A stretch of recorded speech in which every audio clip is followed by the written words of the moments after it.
Martin joins us now. Do you know what I love about this, Martin? Is we see the other side of you. Because you're so used to talking money all the time, which we love. Yeah. But it's nice to see this other version of you as well. This is the most fun telly I've ever made. I enjoyed it so much. I love my job. I'm very privileged in my job, but it's very stressful and everything has to be right. And, you know, I tend to do my show. I walk around with my buttocks clenched when I'm doing it because this was just unmitigated joy. I met loads of really nice people. Scrabble's probably my favourite of the 4 games we cover, which are Connect 4, Backgammon, Scrabble and Monopoly. Yeah. Scrabble's the one I play most often. I got to play a Scrabble world champion, which is like for a tennis player playing Novak Djokovic. I was like a kid when we go. You'll see tonight, I was like a child when I was going to go and play because I was so excited, because I considered myself to be a good home player at Scrabble. My average is over 400. I play properly, I play well. But to go and play a world champion, I won't tell you what happened. You have to watch tonight, but it was fascinating. Where did it come from? Was it growing up? Was it always... I've always enjoyed board games. And I have this thing that if I play a game and I'm not very good at it and I play someone, like Backgammon was the one, I played somebody on holiday and she beat me 3 times and I was like, OK. So then I downloaded an app on my phone and I started playing Backgammon to start to learn the techniques. And then I saw her again, you know, friend of a friend. I saw her again and then I won the next time and I was very pleased about that. But though, in this fascinating, the last person I play there, because Backgammon, of the 3 games, the one that I don't give any tips in, because I don't consider myself able to give tips, is Backgammon. It's sort of the weakest of the 4. So I play there, you see George, who is 90, right? George is 90 years old. He plays Backgammon 7 days a week. He has been playing 7 days a week for nearly 40 years. He goes to this social club, this Cypriot social club. Right, now, the thing about that, what was fascinating for me, is we started the programme with some kids where a friend of mine, literally a friend, not a TV friend, a friend of mine who, at Connect 4, he made me say this. He said, I will only appear on the show if you say this, who marginally beats me slightly more than I beat him at Connect 4. That was his condition of appearances. Okay, someone I play golf with, and I've beaten him at golf this year. Just as if you're watching, Joel, just publicly, I won't golf. But at Connect 4, and we're both really, we're very competitive at Connect 4. So I brought him with, and we taught a group of kids who had been playing their teachers. And it was a fascinating experience because the first thing I think about board games we get wrong is we teach our kids, I've said earlier, we teach them the rules. We don't teach them how to play. So we do that. But then we end up with George. Now, what was interesting about that is lots of people play games on their phones and their computers. Yeah. But when you're playing face-to-face, part of the game is reading someone's body language and their behaviour. George is 90. He's way faster than me at the maths on the board. I mean, he blew me apart.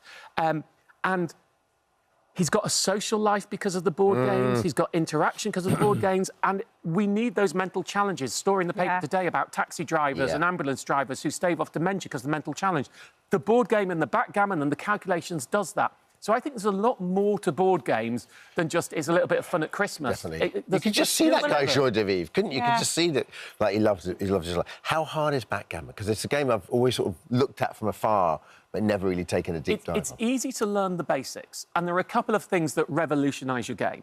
The most important thing to understand at backgammon is you count all the points going round. So if you know you've got your home position on backgammon, so if you take the bottom one on your home as 1 point, and each one you move, you have to throw 1 more dice to get there. Gotcha. So if you're taken in your home board where you've hardly moved it at all, you're only losing 3 or 4 dice rolls, or not dice rolls, dice moves. Yeah. But if you're round the other side and you get taken, you're going to have to roll 23 dice. Right. So you're going to have to roll 2 or 3 times before you're taken. And so starting to understand, this is what I mean, think about the mechanics of how it works, not just the rules. Well, do you know what? I actually taught my little one how to count playing Monopoly. Yeah, perfect. And being a banker at Monopoly is so good for money. Really so good. So are you playing board games with your family most nights then? Do you use it to unwind? So my wife and I, we tend to take a Scrabble board out when we go out for dinner some nights. We'll go out for dinner and we have a travel Scrabble board and we play a lot of games of Scrabble. Or the other thing we do now is we do competitive crosswords. We have 2 identical crossword books because it's quicker than Scrabble. So we do the crosswords against each other. I score it, she doesn't score it. We score each game, but I keep a record of each score. Just like people always find this weird. I don't know why this is weird, but I have a spreadsheet of every game of Scrabble we've played. I don't find that weird for you. No, OK, thank you. I'm not sure what that means. Apart from, as I always say, apart from the first 17, because it would have been, if I'd started scoring from game 1, it would have been a bit of a bad, you know. oh, I've got a spreadsheet for all the games we're going to play after you played the first game. It wouldn't have worked. So after 17 games I started, and we've played 1,200 games. Didn't you propose? Yeah.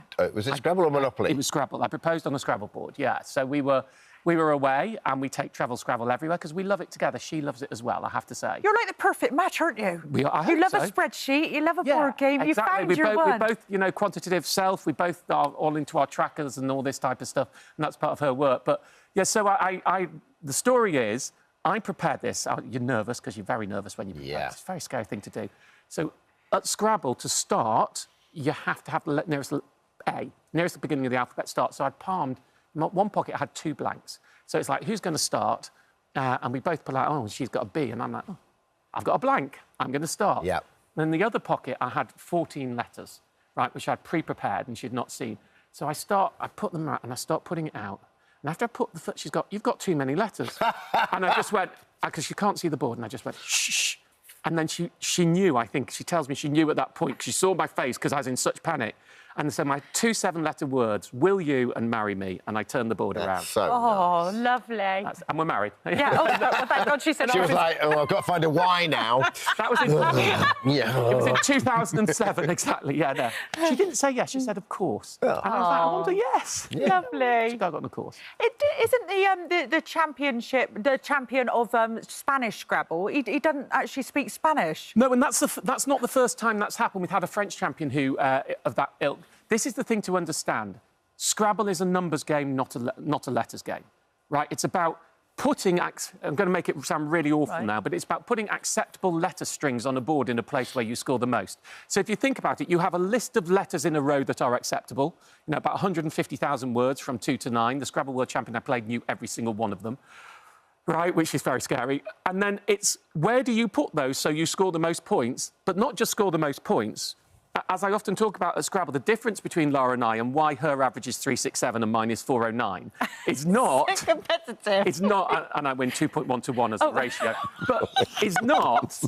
And a blank is worth about 30 points. But is not, right, because I'm better at working out where to put my letters than she is. It's because Laura likes to play and enjoys the playing, and I play strategically. So what I do is I look at my rack, and it's called rack management, which ironically you'd think she should be better at than me.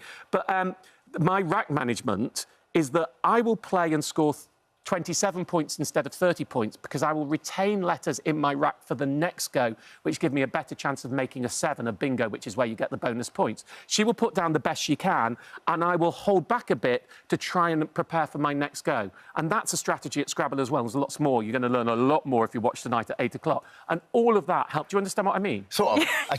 It just doesn't sound much fun. Oh, it is. But I know it is. Of course it is. And also... Do you play sports? Yeah, but I also play Scrabble. And when you play any sport, you want to learn how you hold and how you... And this is what it's all about. I just totally understand.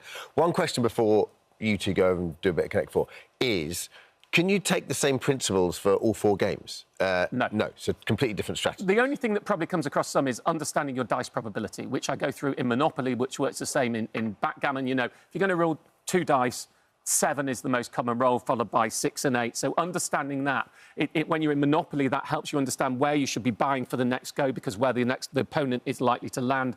People often think, oh, I've been so unlucky, you haven't landed there. But if you know your dice probability, you're actually knowing, you know, there's times people have said to me, I'm so unlucky, I haven't landed there. And I'll go, well, actually, there was only a 4 in 10 chance. There was less than, on the balance of probability, you shouldn't expect to land there. You haven't been unlucky, you've just followed typical luck. And understanding luck and dice probability is very useful for board games. Well, listen, we have to go up against the Somerset World Champion. Somerset champion. If I lose this, can you imagine? You're nervous. Circa 05 in Connect 4. Okay. I'm going to ref it. You should be nervous. Now, for Connect 4, mostly Connect 4 is quite a fast game, but it isn't for you, is it, Martin? You're a bit more Connect 4 is about playing properly. OK. It's a proper strategic game if you can play it. OK. So, who's starting? Do you want to... Well, I'll go first. OK. I can't actually see the board. That makes it quite difficult. So, Lewis going with the vertical. Well, controlling the centre is important. OK. It's very difficult to play when I can't see properly. Oh, Martin, you're worried. OK. Oh, you are good. Here we go. He is good. He's Now, one good. of the tips at Connect 4, I'm going to end up losing this, having given tips, is it's all about your threes. So you see, I've got a 3, and I've got an open 3, so I can win here. So what I have to do is notice that, but I have to watch Josie's 3s as well. But Josie also has to understand that that's a danger spot for her. So where do we push? And that's all the key. Well, there we go. And Josie doesn't have anything that's particularly threatening here. You think that? You think that, Well, you don't Martin have any Lewis. 3s, so you don't. I am a How do you threat. feel? There we go. And that gives me a 3 there. I don't want to look away. There we go. You're blocking well. Yeah, I know. Oh, I just need to look at the board properly. Right. Right, OK. Oh, Josie, what are you going to do? Martin Lewis. There we go. So we're just playing a fill to the top at the Wow. moment. I mean, Right, OK. This is I mean, we riveting might viewing. have to anyone go else to the break and missing come what I'm back. seeing? And hello, Martin. I'm sorry. Do you know what it is, Martin? It's fine. I used to play all the kids in Thailand for hours and hours and hours and hours. And actually, it's an observation issue. I didn't see it, which was partly because of where I was Well, we'll leave standing. these But there we two go. to it. There we go. Rack 'em There we up, go. guys. So tonight, See how 8 it o'clock, goes. don't bother watching. It's not worth it. Thank you for visiting our This Morning YouTube channel. We upload new content every day, so go ahead, hit that subscribe button. You don't want to miss out, and we'll see you in the morning.